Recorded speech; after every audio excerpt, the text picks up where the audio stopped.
Après deux très bons épisodes maîtrisés de la part de HBO, The Last of Us revient pour un troisième épisode dans la continuité de ses prédécesseurs, à savoir une réussite. Et on va y revenir dessus ensemble.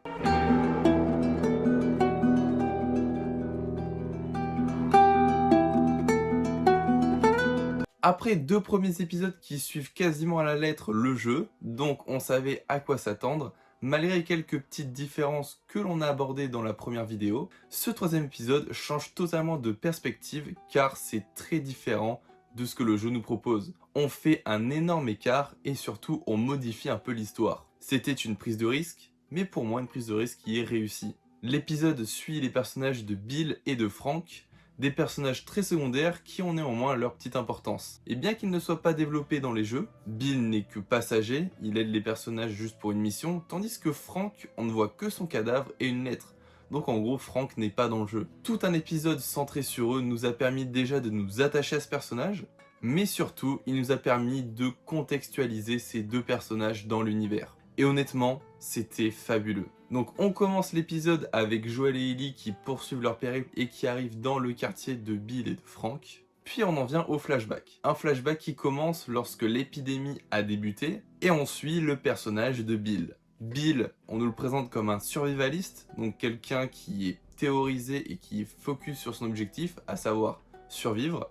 Et du coup, dès que l'épidémie commence et que le quartier est évacué, il s'empresse de tendre des pièges un peu partout pour se défendre, pour se ressourcer un maximum en énergie et en nourriture. Et cette scène d'intro où justement il fait tous les préparatifs, et ben moi j'ai juste adoré. Puis vient la fameuse rencontre avec Frank.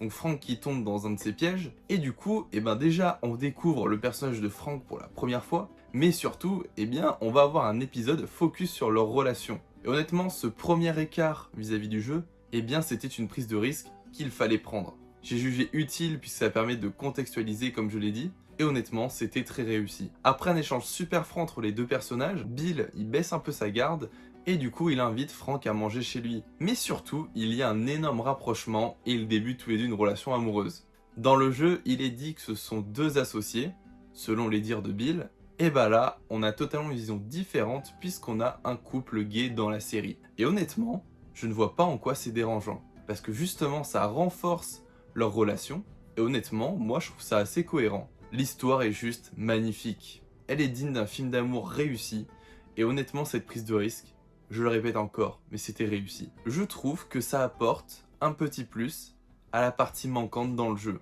Très clairement, je trouve le jeu assez complémentaire avec la série. Cet épisode 3 fait une très bonne origin story au personnage de Bill, qui est totalement cohérent avec l'univers de la série et du jeu.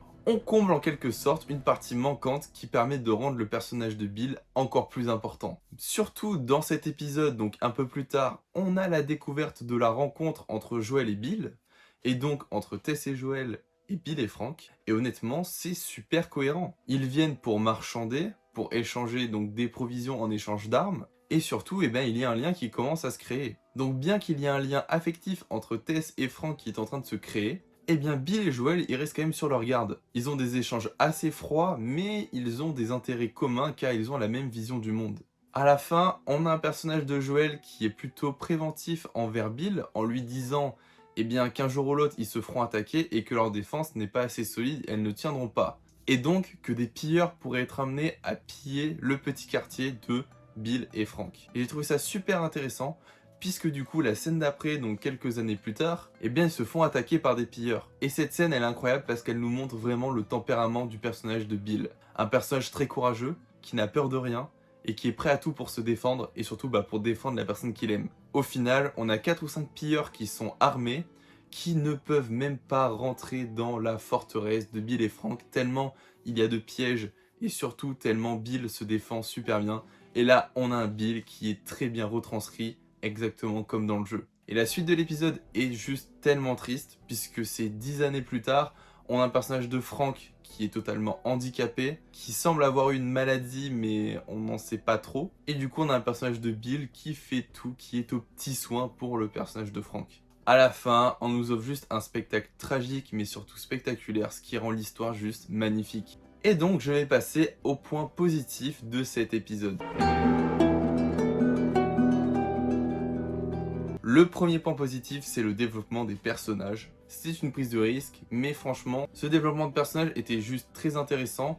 Émotionnellement parlant, il nous a permis de nous attacher au personnage, même si dans le jeu du coup il permet à nos deux personnages principaux de trouver une voiture. Là, eh bien on a carrément un épisode qui contextualise le personnage et ça rend le personnage juste super intéressant. Le personnage de Frank, eh ben c'est pareil. De toute façon avec ce personnage, on pouvait que être agréablement surpris puisqu'on ne le connaissait pas et du coup là on l'a découvert, c'était juste parfait. Ensuite, comme je l'ai évoqué, la rencontre entre Joel et Bill, qui était juste très cohérente et juste parfaite aussi, là également. L'un des gros points positifs de cet épisode, c'est le personnage de Frank, qui est justement la grande faiblesse du personnage de Bill, étant donné qu'il y a un sentiment qui commence à se créer entre les deux personnages. Et du coup, ce personnage de Frank, on se rend compte à quel point il était aussi important auprès du personnage de Bill, et c'est ce qui rend le personnage encore plus important lui-même, mais surtout vachement intéressant à découvrir. Bien évidemment, un autre point positif, c'est la scène de l'attaque, qui permet justement de montrer toute l'étendue du personnage de Bill en termes de courage et de défense. C'était un assaut repoussé de manière réussie, et donc la scène était juste très belle. Mais surtout, le plus gros point positif de cet épisode, eh bien c'est la fin entre nos deux personnages. On a un personnage de Frank qui est ramolli, qui est handicapé, qui veut se donner la mort, et le personnage de Bill qui a bien conscience que lui est vieux et qu'il ne peut pas vivre sans Frank. Donc, il se donne la mort aussi. Et bien, ce final, il était magnifique. On est passé par toutes les émotions, et ces émotions qu'on a retrouvées pendant tout l'épisode. Et du coup, quand tu ressens autant d'émotions, l'épisode ne peut qu'être réussi. Finalement, c'est une fin qui est très différente du jeu, vu que le personnage de Bill meurt. Finalement, ce changement était réussi, et si on se fixe justement juste sur la série et non pas au jeu, et cette fin, elle était juste la meilleure option. Maintenant, je vais passer au point négatif.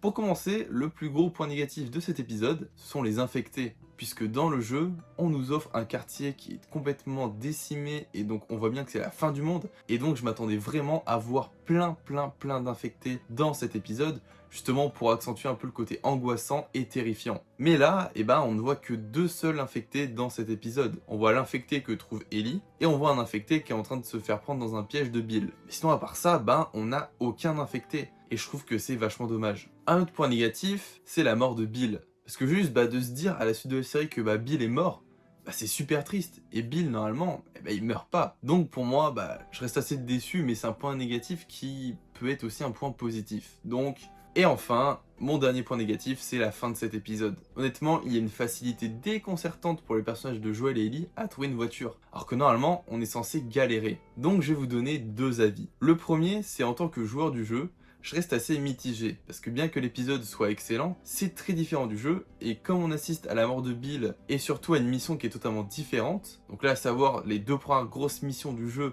donc vues dans l'épisode 1, mais surtout cette mission-là, qui est aussi très importante avec Bill, sont complètement sautées. Et donc, finalement, c'est moins intéressant que prévu. Mais du coup, je vais vous donner mon deuxième avis, donc celui qui se comporte que sur la série, et pour moi, c'est le meilleur épisode pour l'instant que la série ait pu nous proposer. L'épisode est juste génial, rempli d'émotions, et surtout, les personnages de Bill et Frank sont deux énormes gros coups de cœur. Et franchement, cet épisode, il n'y a rien à redire. Et donc sur ce, c'est une fin de vidéo, et je vous dis à la semaine prochaine pour la vidéo sur l'épisode 4.